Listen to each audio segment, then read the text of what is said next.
Assalamu alaikum, I'm Aisha and you're watching Samaa News. Here are today's headlines. Saudi Arabia has said that its national security is a red line, hours after an airstrike on Yemen's southern port of Mukalla by a Saudi-led coalition, and gave UAE forces 24 hours to leave, in Riyadh's strongest language against Abu Dhabi yet. The coalition struck what it described as foreign military support to UAE-backed southern separatists, while the head of Yemen's Saudi-backed Presidential Council set the deadline. Meanwhile, the United Arab Emirates says it has voluntarily ended the mission of its remaining counter-terrorism forces in Yemen. The Defence Ministry said the decision followed a review of recent developments, coming after a Saudi-led coalition airstrike on a port linked to a UAE weapons shipment. On the other hand, demonstrators rallied in southern Yemen in support of the separatist Southern Transitional Council and demanded the declaration of an independent southern state. Russia has deployed its nuclear-capable Oreshnik missile system in neighbouring Belarus. Moscow says the hypersonic missiles are now on combat duty, a move that could allow faster strikes on targets across Europe amid heightened tensions over the war in Ukraine. Ukraine's President Volodymyr Zelenskyy says Kyiv is discussing possible US troop presence with President Donald Trump as part of security guarantees. Zelenskyy said talks on ending the war will continue and that he is ready to meet Russia's president in any format.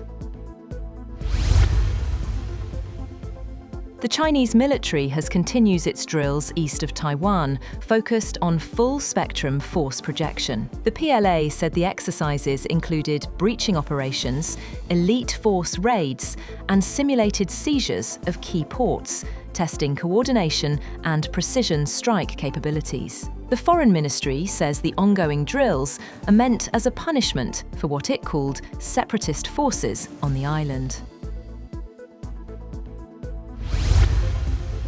Turkey has detained hundreds of suspected Islamic State members following a deadly clash near Istanbul. Interior Minister Ali Yerlikaya said police carried out coordinated raids across 21 provinces, detaining 357 suspects linked to Islamic State. The operation comes a day after a deadly gunfight with militants, raising renewed security concerns. Earlier, prosecutors said police raided 114 addresses in Istanbul and locations in 2 other provinces. The series of demands from the International Monetary Fund continues, as new conditions linked to Pakistan's $7 billion loan programme have come to light.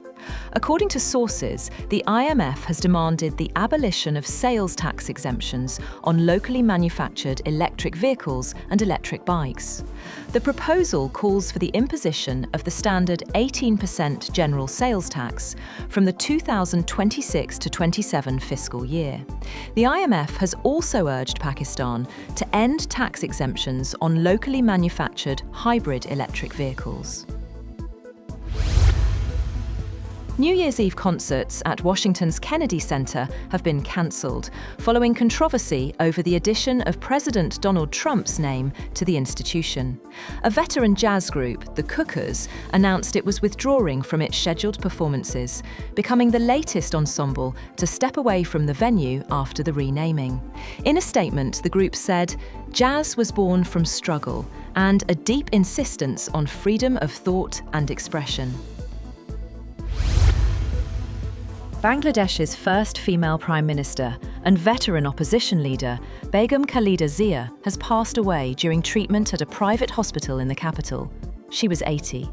Bangladesh Nationalist Party chairperson and former Prime Minister Khalida Zia died at 6 a.m. local time at Evercare Hospital in Dhaka.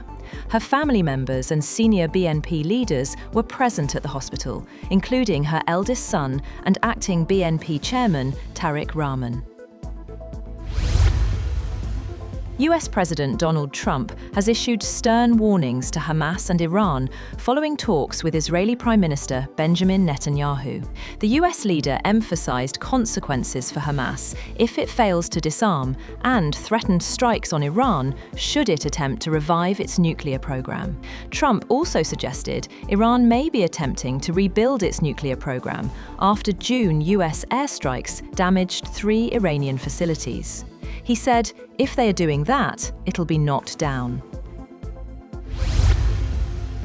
Boeing has been given an $8.6 billion contract for the F-15 Israel program after US President Donald Trump met Israeli Prime Minister Benjamin Netanyahu in Florida. The Pentagon said the contract provides for the design, integration, instrumentation, test, production, and delivery of 25 new F-15IA aircraft for the Israeli Air Force, with an option for an additional 25 F-15IA aircraft. The Pentagon said the contract involved foreign military sales to Israel. Hundreds of Somalis have rallied in Mogadishu to protest Israel's decision to recognize Somaliland's independence. Demonstrators rejected what they called interference in Somalia's sovereignty, as officials reiterated that the country's unity is non-negotiable.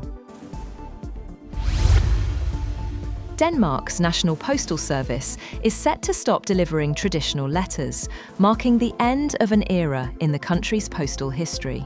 Post Nord said it will end letter delivery by December 31st, bringing to a close 401 years of traditional postal operations, as the company shifts its focus to parcel services.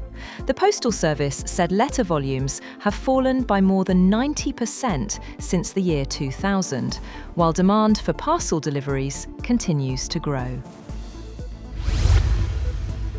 Global pop icon Beyoncé has officially crossed the billionaire mark, with Forbes declaring her the 5th musician in history to reach a 10-figure fortune, cementing her status as one of the most powerful figures in modern entertainment.